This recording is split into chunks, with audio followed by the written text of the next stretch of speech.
पहला प्यार, इस शब्द को सोचिए और दिमाग में दोहराइए।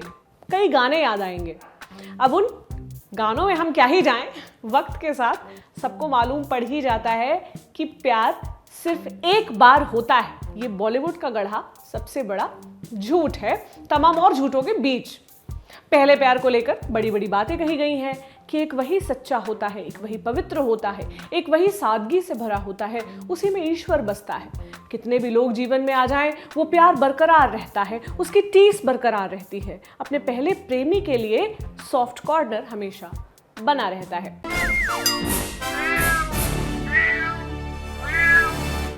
हाय, मेरा नाम प्रतीक्षा है और आज ब्याऊं में मैं आपको बिन मांगा ज्ञान देते हुए ये बताने वाली हूं कि पहले प्यार से जुड़े सभी कॉन्सेप्ट्स झूठ हैं, प्रैक्टिकल नहीं हैं और अगर आप उस उम्र में हैं तो जितनी जल्दी इन पर भरोसा करना बंद कर दें उतना बेहतर।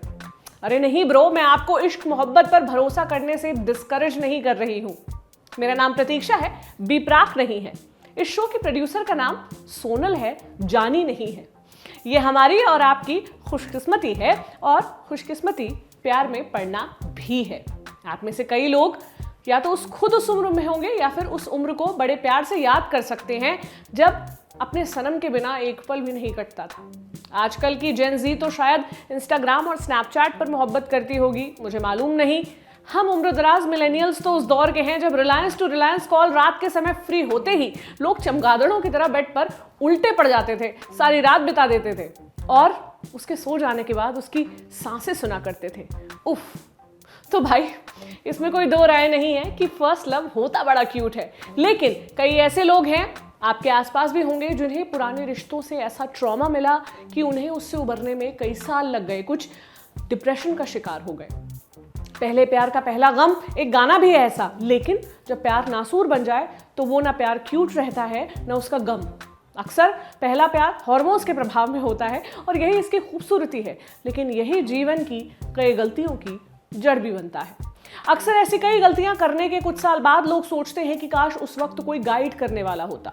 तो फिकर नॉट, आज मेरे पास कुछ पॉइंट्स हैं जिसमें मैं आपको बताऊंगी कि ऐसी क्या चीजें हैं जो आप अपने पहले प्यार में ना करें तो बेहतर।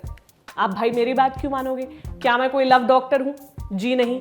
वैसे लव डॉक्टर कुछ भी नहीं होता। आपको कुछ नाइट टॉक शोज जो एफएम पे पता नहीं अब आते हैं या नहीं, पहले आया करते थे, वो जो आपको प्यार का ज्ञान व्यान देते हैं, वो सब ठीक है, सुनने के लिए आप सुन लो, लेकिन अपने एक्सपीरियंसेस आप खुद ही हैंडल कर सकते हो, कोई और आपके लिए रिश्ते नहीं निभा सकता। खैर, मेरे पास एक लिस्ट है जो मैंने अपने आसपास के लोगों से, अपने दोस्तों से, कुछ यंग लोगों से, मुझसे, कुछ हम उम्र से, कुछ और मुझसे उम्र में बड़े लोगों से बात करके बनाई है। पहला पॉइंट, एक्सेसिव कंट्रोल। जैसे मेरी एक सहेली ने बताया कि उसका बॉयफ्रेंड कहता था जो पहनना है वो पहनो, लेकिन सिर्फ मेरे सामने। मैं नहीं चाहता कि तुम्हारे शरीर को कोई और देखे या मेरे अलावा कोई और तुम्हें पसंद करे। वो आपको किसी से बात नहीं करने देंगे, किसी दूसरे लड़के से फ्रेंडशिप तक रखने पर नाक चढ़ाएंगे। आप उनसे तर्क करने की कोशिश करिए तो कहेंगे मुझे तुम पर तो भरोसा है जानू, उन पर नहीं। कई बार बॉयफ्रेंड्स ये भी कहते पाए जाते हैं कि वो जो तुम्हारा गे फ्रेंड है, असल में वो सिर्फ गे होने का नाटक करता है जिससे वो ज्यादा लड़कियों से दोस्ती कर सके। वे आपको ये भी बताएंगे कि आप किस वक्त जग सकती हैं, कितनी रोटी खा सकती हैं, वगैरह वगैरह। इसी तरह का बिहेवियर गर्लफ्रेंड्स भी दिखाती हैं। मेरे एक साथी ने बताया कि वो कहीं भी बाहर जाता था तो उसकी गर्लफ्रेंड उसको अपने घर के सामने बुलाती, उसका लुक अप्रूव करती और उसके बाद ही उसे जाने देती। और कई बार ये बड़ा पैसिव होता है, जब तक तुम नहीं खाओगे मैं नहीं खाऊंगी। अरे बहन, तुझे भूख लगी है, तू खा ले, लड़के को ठुसवाने की क्या जरूरत है? हो सकता है उसने तुम्हें बिना बताए पहले ही मोमोज खा रखे हो। इसी कंट्रोल से जुड़ा अगला पॉइंट है, वो है इनसिक्योरिटी का। जब आप अपने बॉयफ्रेंड या अपनी गर्लफ्रेंड का हर एक मूवमेंट ट्रैक करने लगो, आप कहाँ हो और अब कहाँ हो, मैंने साइंस स्ट्रीम लिया है तो तुम भी ले लो, मैंने जिस कॉलेज में एडमिशन लिया है उसी में तुम भी लो। कई बार एक दूसरे के साथ रहने भर के लिए हाई स्कूल स्वीटहार्ट्स अपना करियर साथ ही तय कर लेते हैं, साथ के हिसाब से, अपने टैलेंट के हिसाब से नहीं, जो पूरी जिंदगी आपको मलाल से भर सकता है। कई बार नौकरी करते हुए भी लोग अपने पार्टनर के साथ रिलोकेट कर लेते हैं बिना ये सोचे कि उनके पार्टनर तो वहां जॉब करेंगे, वो खुद क्या करेंगे। सिर्फ करियर ही नहीं, कई बार दूसरे फैसले भी लेते हैं, जैसे उनके नाम का टैटू करवा लेना, इस कॉन्फिडेंस में कि अब जीवन भर उनके साथ रहना है, या फिर ईटिंग हैबिट्स हमेशा के लिए बदल लेना, किसी और के लिए वेजिटेरियन हो जाना, या आप वेजिटेरियन हो तो उनके लिए मीट ईटर बन जाना, या इसलिए लहसुन प्याज खाना छोड़ देना क्योंकि उनके घर में नहीं बनता, उनको आपकी बॉडी नहीं पसंद है इसलिए उनको खुश करने के लिए आप वेट लॉस करने लगे, वगैरह वगैरह।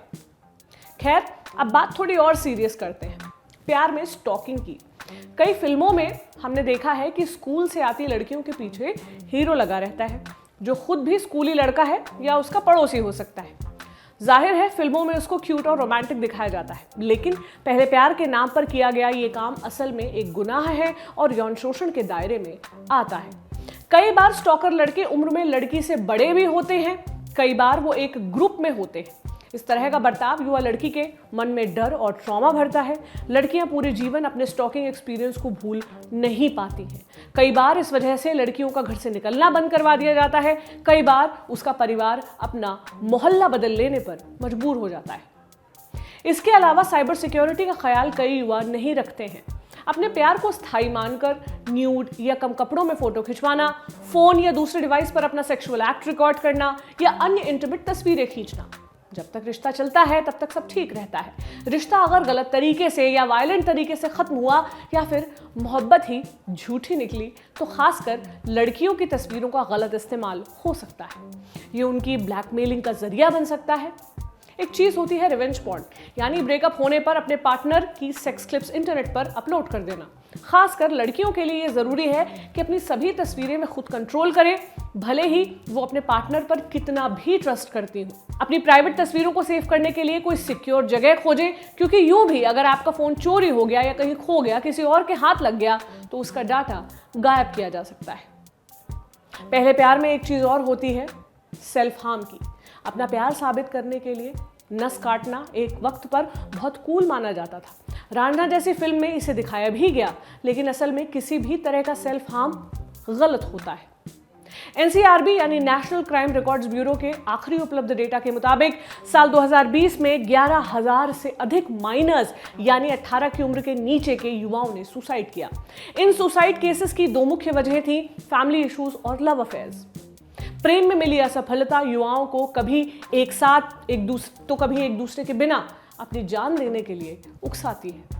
वजह है कि इस नाजुक उम्र में युवाओं को गाइड करने वाला कोई नहीं होता, उन्हें यह बताने वाला कोई नहीं होता कि तुम्हारा पार्टनर दुनिया का आखिरी व्यक्ति नहीं है, क्योंकि फिल्मों और गीतों ने बता रखा है कि मोहब्बत एक से ही होती है। पहले प्यार के जुनून में की गई हरकतें पूरे जीवन के लिए मलाल दे सकती हैं।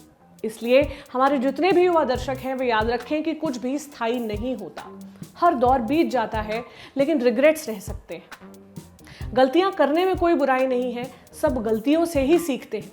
और कई बार तो हम उन चीज़ों का बोझ लेकर चलते हैं जो असल में गलतियां होती भी नहीं हैं। अगर आपको स्टॉक किया गया है तो उसमें आपकी कोई गलती नहीं है, लेकिन हमारा समाज ऐसा है कि उसका दोष हम अपने सर पर लेकर आगे बढ़ते हैं।